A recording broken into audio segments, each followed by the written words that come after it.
চলে এসেছি স্কুইড গেমের পার্ট 2 নিয়ে। ফার্স্ট রাউন্ডটা তো আমি জিতেছিলাম, এখন স্টার্ট হয়েছে সেকেন্ড রাউন্ড মিঙ্গেল।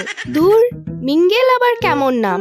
এই রাউন্ডে কি করতে হবে আমি কিন্তু ঠিক জানি না। এইখানে এসেই দেখি আমাদেরকে চাপিয়ে দিয়েছে একটা চাকার উপরে, যেটা অনবরত ঘুরে চলেছে, আর আমাদের হাতে ধরিয়ে দিয়েছে একটা করে লাঠি, যেটা দিয়ে সবাইকে মারতে হচ্ছে। এই কি, সবাই জেনে বুঝে জেলের ভেতরে ঢুকে যাচ্ছে কেন? এবার তো দেখি পচা কুমড়োটাও চলে গেল। আচ্ছা বুঝলাম, ওপরে লেখা আছে তো ফাইন্ড দ্য গ্রিন ডোর। যাক ভাই, বাঁচা গেছে এই রাউন্ডটার জন্য। ইস, দুজনকে তো আমার চোখের সামনেই মেরে ফেললো। সে যাই হোক না কেন, পরের রাউন্ডের জন্য তো আমি একেবারে রেডি, কারণ এবার আমি জানি আমাকে কি করতে হবে।